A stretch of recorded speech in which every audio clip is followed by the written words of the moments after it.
Hey guys, welcome back to the channel. Today we have a new style video. I'm going to start calling these the Rivet counter studies. And this is where a video where we get into the weeds about the visual and detail discrepancies between a specific type of model.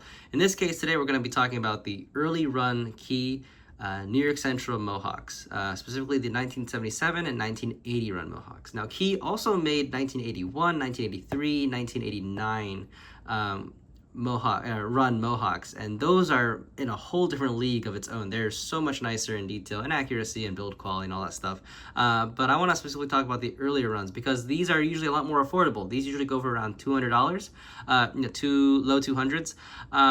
And this is also the earlier era of Mohawks, and these kind of have a reputation for having poor build quality and not really accurate details. But no one has really talked about what specifically. So I want to kind of talk about that today, and the reason why is because I feel like there's a lot more people now in the market for a New York Central Mohawk. Not only is there a lot more New York Central modelers, steam modelers now, I feel, but also with the announcement of the 3001 being restored, which I have a model of back here, by the way. With the announcement of 3001 being restored, there's a lot more demand, in my opinion, or I believe, of Mohawk models. So I feel like a lot more people in the market, and I just want to make sure that people are making informed buying decisions when they choose to purchase a Mohawk. I feel like a lot of people are going to be eyeing up these, and I want to just kind of, I'm not telling people to stop or avoid purchasing these, but I do want people to be informed in their purchasing decision to make sure that they know like the limitations of these models. So for today's video, I'd like to first talk about the main differentiating features of prototype Mohawk classes to allow us to tell the Mohawk classes apart. And then we'll talk about the various key Mohawk offerings and model differences in specifically their early runs, which would include the L3a and L4b in the 1977 run, and the L3b and L4a in their 1980 run. And then finally, we'll get some close-up and personal with the model I currently have in front of me by looking at some close-up pictures I took of the model, and we'll share the many detailed discrepancies I could find. So without further ado, let's get started.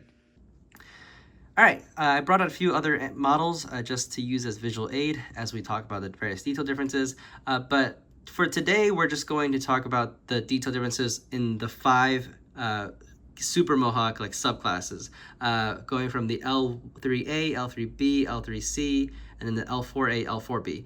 New York Central actually had 13 Mohawk classes total, but we're going to just kind of skip the other 8, the L1s and the L2s, and we're just going to focus on, again, the 5. So to kind of preface this, the 5 Super Mohawks, the L3s and L4s, were considered dual service engines, but in practice the L3s were not very dual service. The L3As would basically only pull passenger trains, and the L3Bs and L3Cs would only pull freight. It was really at the L4s where they made the true dual service engine, because the L4s actually regularly pulled both passenger and freight trains. So anyways, so with that said, the L3A is a little bit different than the others, and so we'll begin here. So as a passenger engine, this thing has the Hudson-style smokebox front appearance. It's got a Worthington feed water heater here. It's got a cast Commonwealth pilot. This was a American safety requirement. Certain trains that go above a certain speed have to have a pilot. You had roller bearing rods, and you had no booster engine on the trailing truck because, again, this thing mainly pulled passenger trains which are lighter than freight trains. All right, moving from the L3A to the L3B, there was actually 2 different appearances of the L3B because some of them were made by Lima and some of them were made by Alco. These L3As were all made by Alco, yeah. There was 25 of these. So in the L3Bs, the Alco ones looked similar to the L3As. And that's what this model is. The Alco L3Bs had footboard pilots in the front. Again, it was a freight engine. And it had regular rods, not roller bearing rods. And then it had a booster engine on the trailing truck. I think that was mainly it, yeah. And then the Lima built L3Bs were an entirely different beast. They looked totally different. They had the smooth back Alesco feed water heater. They had different running board positions. They didn't have this. This is an inaccuracy on MTH's part. This actually didn't exist on the Lima Mohawks. And then they also had an oil skimmer on the tender. Anyways, so we're gonna kind of ignore these though because they just look so drastically different. And then finally, the New York Central was very happy with their Alco-made L3bs. They ended up ordering 10 more identical ones, which resulted in the L3c class. They were basically identical to the Alco-made L3bs, hence why this model really is either an Alco-made L3b or an L3c. It could be either one. And then finally, going from the L3s to the L4s, you had some pretty major changes, but the most obvious ones is the new Selkirk front boiler smokebox front, which looks very different. It's technically not a Selkirk front, but we just call it Selkirk front. At least I call it Selkirk front. They also transitioned the footboard pilots back to a Commonwealth cast pilot, like on the L3a, because again, it was dual service. It might pull passenger trains. And then finally, the L4s had slightly larger diameter drivers, and some of them got skull and disc drivers, other ones got the L3 similar looking box spoke drivers. So there was some variation there. And I believe they all had, I don't know actually if they had booster engines or not, but I don't think they did. Anyway, so that was that. Oh, and I forgot to mention, as far as L4As versus L4Bs, my understanding is that they're virtually identical. The only difference I've seemed to notice just from looking through a bunch of pictures is the L4Bs specifically seem to have the addition of the expansion chamber on the back of the tender, right behind the coal load. You'll see like a raised section. That is something that was added to only certain engines on the New York Central. I think certain J3As got them, notably, the ones with PT tenders, as well as the Niagaras. Those had them as well. But it doesn't seem to appear on the L4As, which has a tender similar to the L3s. So, yeah. So that's the main detail visual differences between the 5 different Mohawk classes. And now, real quick, as far as modernization goes, so these Mohawks were built in the early 40s, and then in 1945 to 46-ish, they got modernized. And so a few things happened. For one, they added the smoke deflectors. They also added a cam box, which would be located right here. They switched the two-piece air pump shields, which all Mohawks originally had like this, 2 pieces, for a 1-piece Mohawk shield that looked like this. It had the it's a 1-piece and it's got the 2 vents here. Yeah. And then also they moved the sand dome back. The sand dome in these as-delivered Mohawks were located directly above the first driver, but then they ended up shifting them back a little bit to between the first and second driver, so right around here. And they relocated the check valve to up here. And then even later in their lives, I think this was like late 40s at this point, they replaced the air pump shield with yet another version that looked like this with the hole in the front. And then some of them, or most of them, got their booster engines on the trailing truck removed, along with all of the booster engine piping. So yeah, that's the, anyways, that's a prototype, I guess, description. Let's now move on to the various key early run Mohawk visual appearance differences. All right, so I'm talking about the models. I want to kind of talk just quickly through why I specifically chose to get this model, which is a 1980 run L3b, and not any of the other ones, because I don't recommend any of the other ones because they're just really weird looking. So yeah. So first things first, this was in an era of Key when they were still making relatively cheap, like budget, not really budget, but they were kind of cheap on their tooling. And so in this particular case, they chose to try to reuse the same chassis and boiler and everything for all 4 models. And that's a problem because the L4s historically had larger diameter drivers than the L3s. And Key did accurately recreate that with the L3s having smaller diameter drivers. However, because they reuse the same chassis, the spacing between the drivers is intended for the larger diameter drivers in the L4. And so as a result, your drivers are spaced much further apart from each other, and that makes it really look kind of strange and very obvious to me. It looks like the entire engine's kind of like stretched out for that reason. You can see that versus something like this, where everything's very tight, and this is what it should look like. Yeah, hopefully that's visually very noticeable for you guys. And because of that, they also kind of had to stretch the engine boiler out just a little bit. If you compare these two models side by side, this is ever so slightly longer, and it's kind of because of these drivers being spaced further apart. And in fact, I don't know if you can see this in person on the video well, but if you were to match up the top drivers up here, the bottom ones extend much further on the key model. It might not look like that big of a difference, but it is visually very noticeable, in my opinion at least. But yeah, so that's one issue. Another issue is on the 1977 run, they just didn't get a turret cover right at all. This is a signature New York Central, look, having the, I guess the full circumference turret cover. You can see this, but on the earlier runs, and this turret cover is on all L3 and L4 Mohawks. But on the 1977 run, for whatever reason, they just made a tiny little turret cover, which is totally non-existent. You would not see that on any New York Central L3 or L4. So that automatically rules out for me the 1977 run, because this is almost impossible to, at least in my opinion, it would be really hard to, scratch build one of these. It's got complicated curves and weird dimensions, and so that's an issue on specifically the 1977 runs. And then furthermore, the 1977 run L3a, the smokebox front just looks hilariously weird. I don't know what they did, but they must have undersized the butt out of the smokebox door, because that thing is so small and it looks nothing like a L3.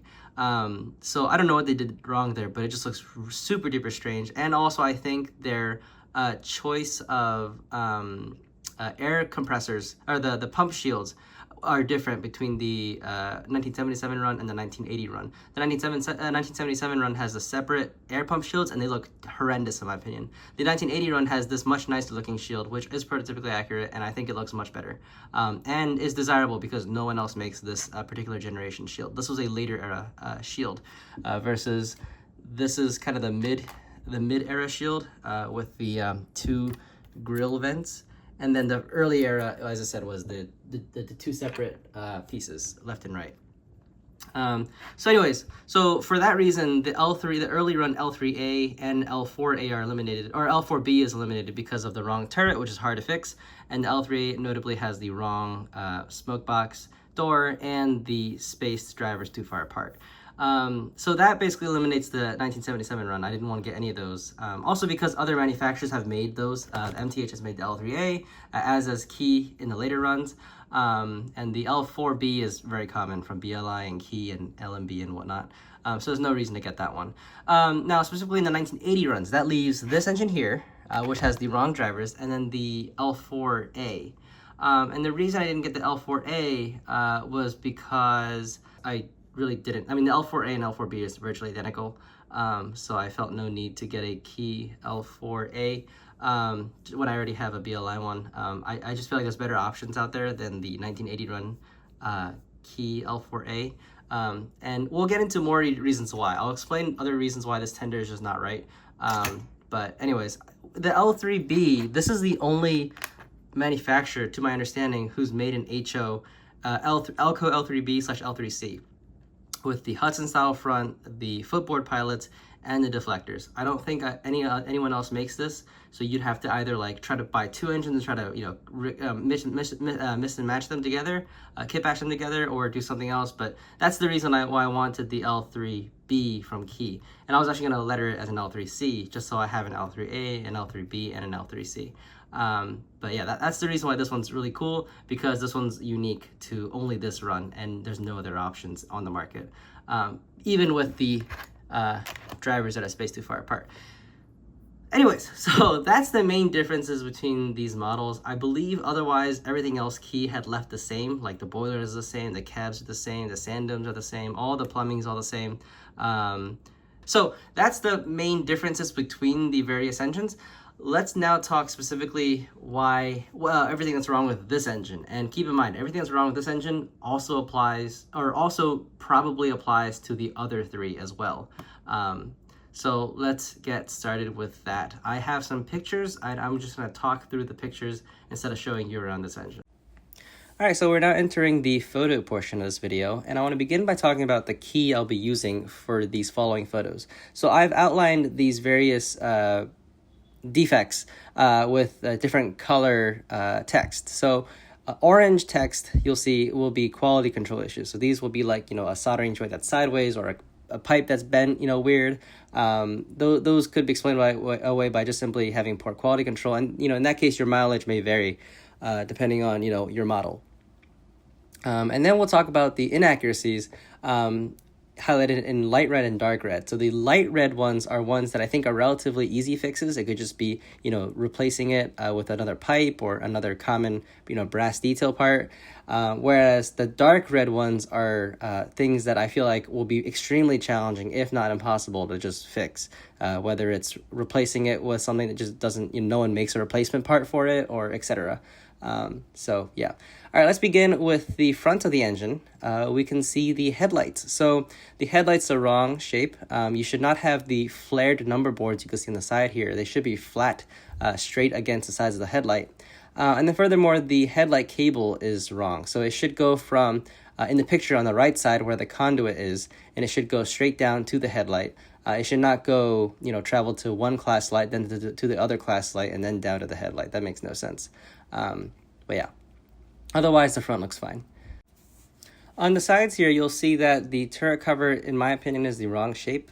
Even though the turret cover on the 1980 run has them extended fully down the sides of the boiler, they appear too boxy, in my opinion. Like the sides are too flat, and it looks almost like a square profile instead of a rounded profile. And that's unfortunately something really, really hard to fix. Besides that, as I mentioned already, the drivers are spaced too far apart, which is really difficult to fix. You can see prototype photos, they're rather close together. And then just the number of unstraight piping, it's really bothersome. And that's something that you can replace, just all of it, but it would be a pain.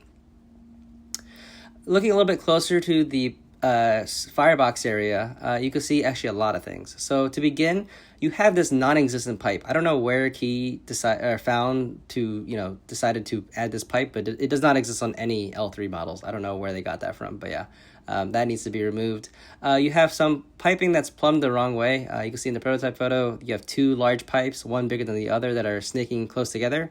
Whereas in the Key model, for whatever reason, they kind of zigzag, and it looks really weird. And it also makes it so it just protrudes too far off the sides of the model. Furthermore, you can see that the ash pans are too long. The ash pans should end at the beginning of the cab window. It should be lined up with that. Whereas on the Key model, the ash pans extend all the way to between the two windows on the sides of the cab.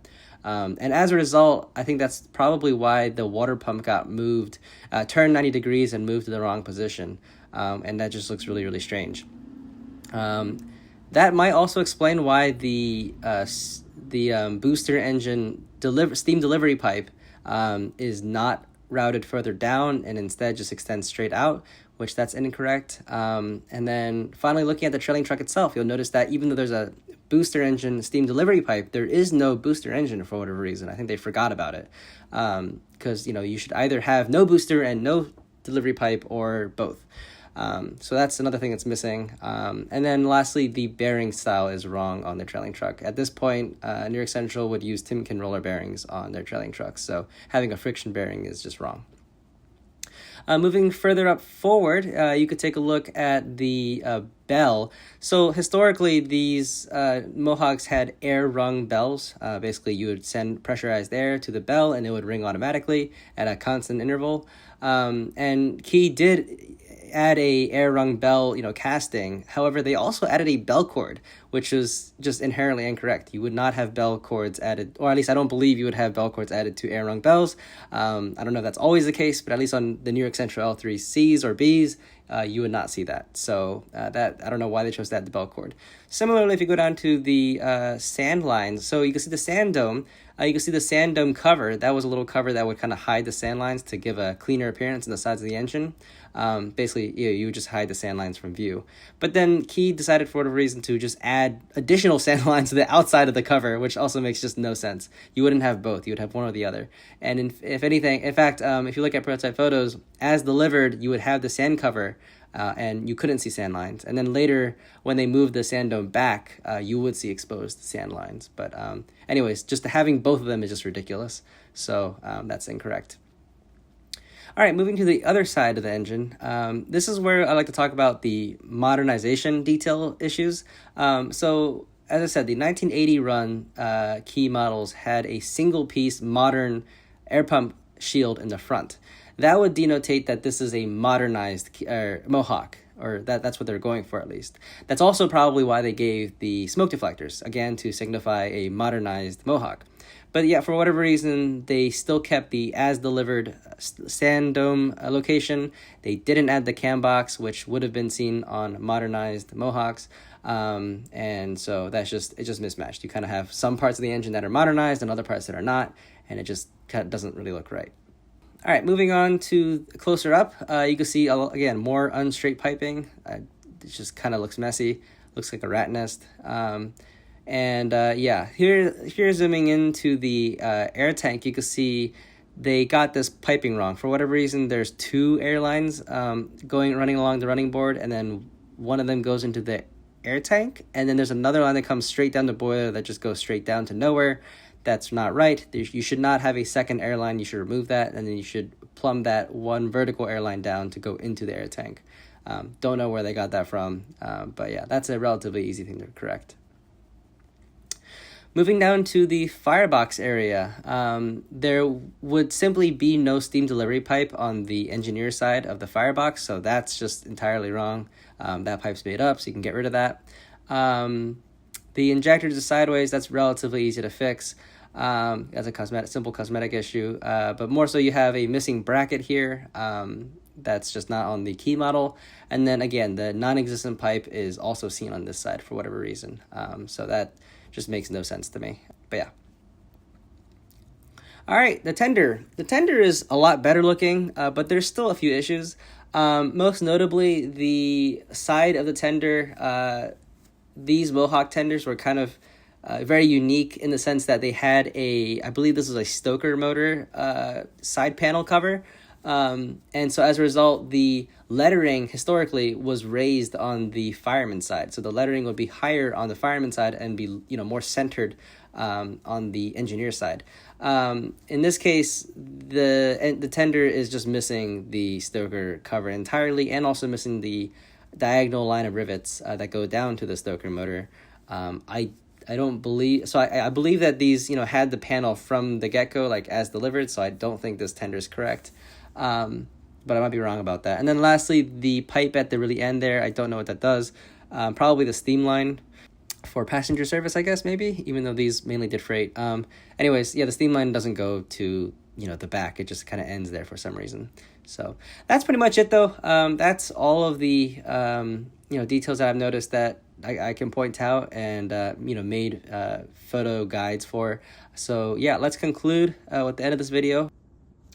Okay, and that wraps up this Rivet Counter series. I don't think a lot of people is going to watch this video, and that's okay. But I feel like people should be informed on their purchasing decisions before they make purchases, and I wanted everyone to kind of know the shortcomings of this model. Again, it is not a bad model. This is a very solid model, especially for the price. You can get these for the low 200s, and that's a pretty good price for a Mohawk. But that being said, just be wary of the details you might have to fix if you care about that stuff. And so anyways, hopefully this was informative for someone out there, and someone enjoyed it. And yeah, hope you guys enjoyed. If you guys have any comments, please comment down below. I'll try my best to answer all the comments or questions. And yeah, I'll see you guys next time. Take care.